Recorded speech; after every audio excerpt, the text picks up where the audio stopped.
Hi, I'm Lindsay Corcoran from thedailyshrewsbury.com, and this is your weekly news. Welcome to Shrewsbury News, brought to you by thedailyshrewsbury.com. The Shrewsbury Police Department is continuing to search for a suspect that allegedly held up a TD Bank North customer at gunpoint on Saturday afternoon.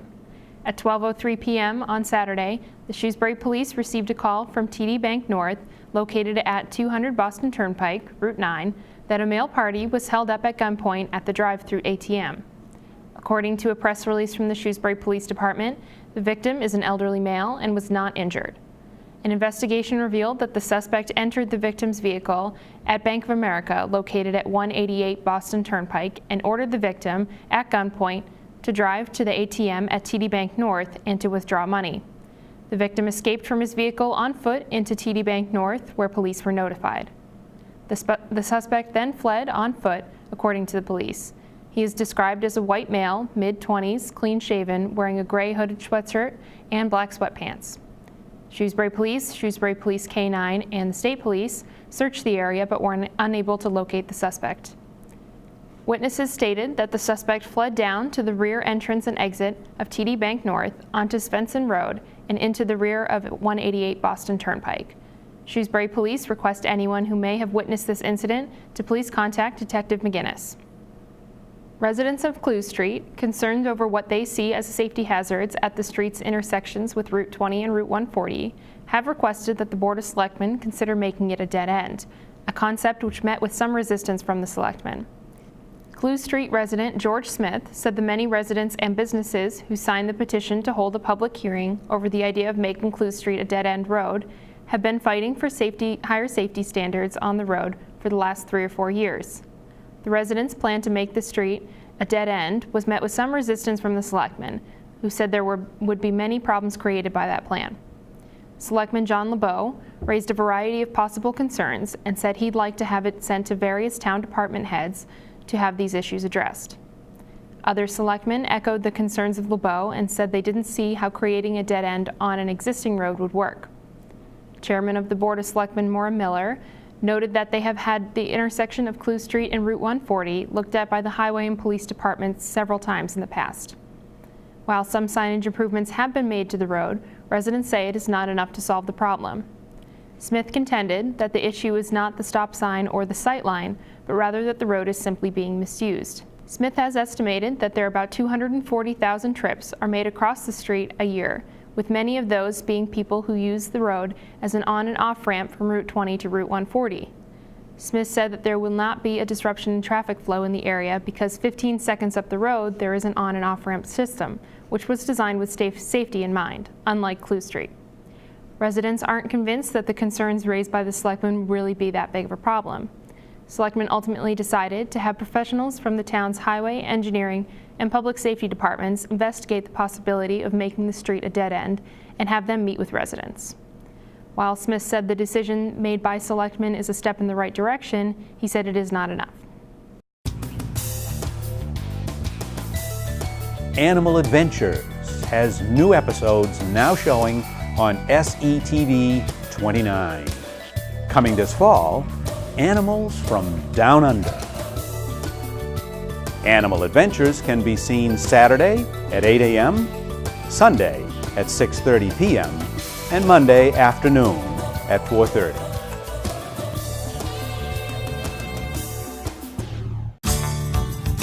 Coming soon to the 3 channels of Shrewsbury Media Connection. Shrewsbury Parks.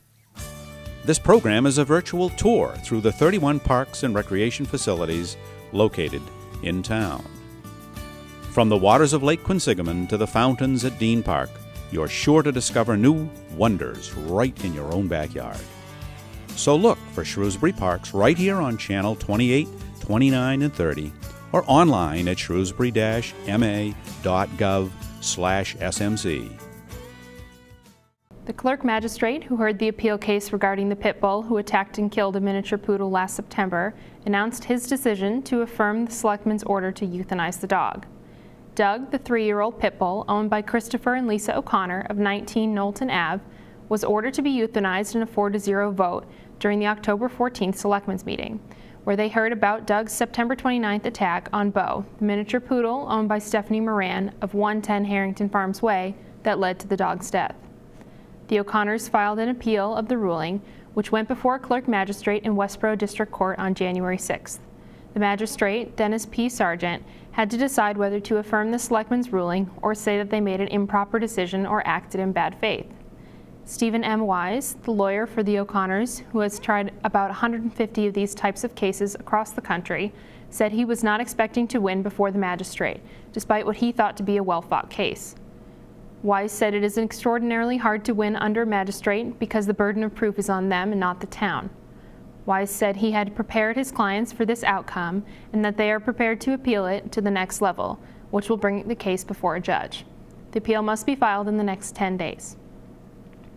While Wise's case before the magistrate focused on the law, he said his case before a judge will be entirely different because the judge won't be ruling on the selectmen's decision, but rather the judge will hear all of the evidence, then render a decision. Town Council Philip Leader presented the town's case earlier this month, and the 4 selectmen who were present at the hearing took the stand to defend their decision. Moran and other residents of Knowlton Avenue who were present during the attack also presented their testimony of what took place. Leader argued that the selectmen did act in good faith when making their decision, which all said was based solely on the one attack. They said the viciousness of that one attack, which was described as unprovoked and relentless, showed the vicious nature of Doug. After undergoing an extensive interview process, Shrewsbury High School Principal Brian Regan has been chosen for the Hudson High School principal position. Regan, a Hudson native, has been the high school principal in Shrewsbury since 2006. Prior to coming to Shrewsbury, Regan served as an assistant principal at Bedford High School for 6 years. Regan has said that his decision to seek this job was not due to any dissatisfaction in Shrewsbury, but rather his hope to have some effect on the high school community in his hometown that his 2 children will be attending.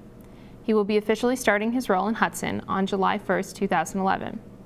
Regan said that in the coming months, he hopes to be meeting with the outgoing principal and other administrators in Hudson as part of his transition into the new job. He said he will continue to be focused on his job in Shrewsbury and helping the school find his replacement. Superintendent of Schools, Joseph Sawyer, will soon begin the process of finding Regan's replacement and will be looking for the faculty, staff, parent, and student input. Regan was one of 3 finalists, along with Hudson High Assistant Principal Josh Otland and Lexington High Dean of Students Charles Caleri. Regan is replacing longtime Hudson High School Principal John Staplefeld, who held the position for 31 years. Regan was in Hudson earlier this month to meet residents, tour the high school, and meet with Superintendent of Schools in Hudson, Kevin M. Lyons. Lyons said ultimately he selected Regan because of his demonstrated abilities as a high school principal. School Committee Chairperson Sandra Fritz announced last Thursday night that she intends to run for re-election in the May town election. Fritz, who is running for her 2nd term on the committee, said she wants to build upon her work over the last 3 years. Fritz's announcement comes on the heels of longtime school committee member Mark Murray's decision not to run for re-election again. Murray was the longest-serving member of the committee, having served for 15 years. She said that his decision not to run did factor into her decision to run again, since the committee will be a fairly young committee without Murray's experience. Fritz was elected chairperson this year after serving as vice chair last year, and said she may want to continue the role if re-elected. In a breaking news story, former school committee member John Samia has announced his intentions to run for the open seat. For more information on this breaking story, visit thedailyshrewsbury.com. Anyone else who is interested in running for this seat or any other elected position in town are encouraged to send an announcement to thedailyshrewsbury.com. Stay with us for the latest election coverage and candidate profiles as the election season progresses. I'm Lindsay Corcoran, and this has been your weekly news. To see these stories and much more, visit thedailyshrewsbury.com. Be sure to tune in to SPAC 28 again next Thursday at 7 and 10 p.m. Thanks for watching.